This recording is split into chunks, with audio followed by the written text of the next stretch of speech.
Bismillahirrahmanirrahim. Assalamualaikum warahmatullahi wabarakatuh.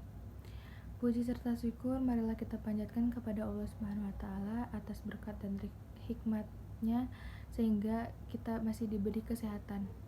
Salawat serta salam marilah kita curahkan kepada junjungan Nabi besar kita, yakni Nabi besar Muhammad SAW. Hari ini saya akan mempresentasikan tentang ideologi-ideologi di dunia. Sebelumnya, perkenalkan, nama saya Eka Nita Nur Azizah dengan NIM 2331711002. Apa itu ideologi?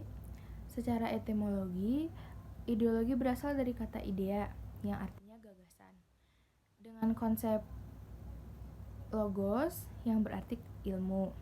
Dan kata idea ini berasal dari kata Yunani. Jika eidos itu artinya bentuk dan idean yang artinya melihat, maka ideologi adalah ilmu pengetahuan, ajaran tentang pengertian dasar.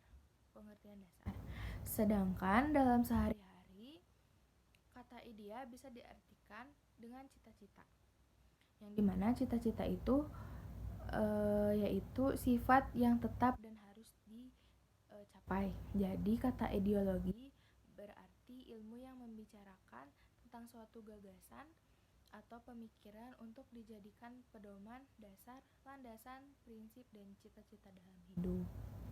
Selanjutnya, kita akan membahas beberapa ideologi, yaitu ideologi liberalisme, ideologi fasisme, ideologi sosialisme, dan ideologi komunisme. Yang pertama ada ideologi liberalisme. Apa itu ideologi liberalisme? Yaitu sebuah pandangan filsafat politik dan moral yang didasarkan pada kebebasan, persetujuan dari yang diperintahkan, dan persamaan dari di hadapan hukum. Selanjutnya ada ideologi fasisme.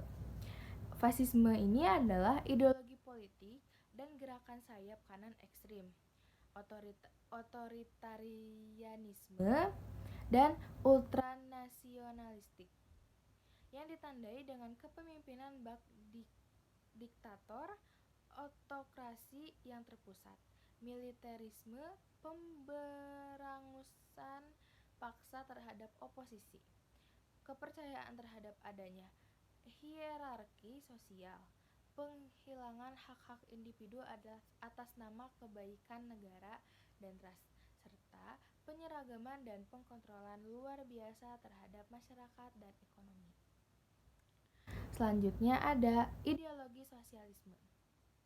Sosialisme ini serangkaian sistem ekonomi dan sosial yang ditandai dengan kepemilikan sosial atas alat-alat produksi dan manajemen mandiri pekerja, serta teori-teori dan gerakan politik yang terkait dengannya. Nah, yang terakhir ada komunisme. Komunisme ini adalah ideologi yang berkenan dengan filsafat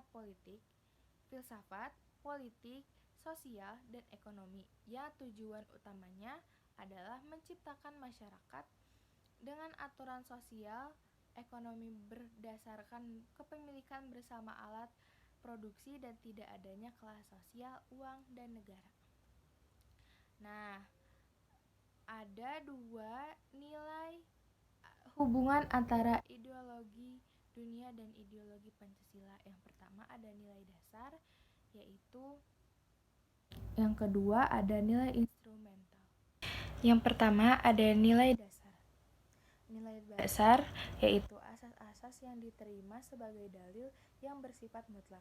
Nilai dasar diterima sebagai sesuatu yang benar atau tidak perlu dipertanyakan lagi. Nilai dasar dari Pancasila adalah nilai ketuhanan, nilai kemanusiaan, nilai persatuan, nilai kerakyatan, dan nilai keadilan.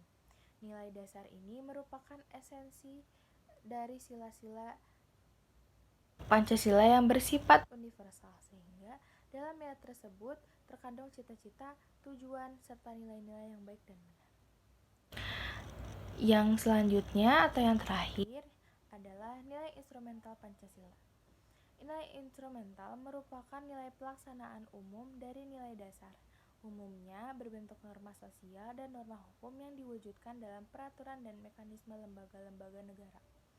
Nilai instrumental dapat berubah dalam pengembangan dan pengalamannya sebagai arahan untuk kehidupan nyata. Perubahan tersebut tidak boleh menyimpang dari nilai dasar.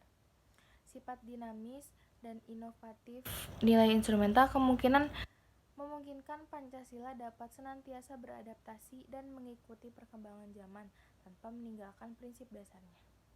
Dilihat dari kandungan nilainya, contoh instrumental atau nilai instrumental adalah segala kebijakan, strategi, organisasi, sistem, rencana, program, bahkan proyek yang menindaklanjuti nilai dasar.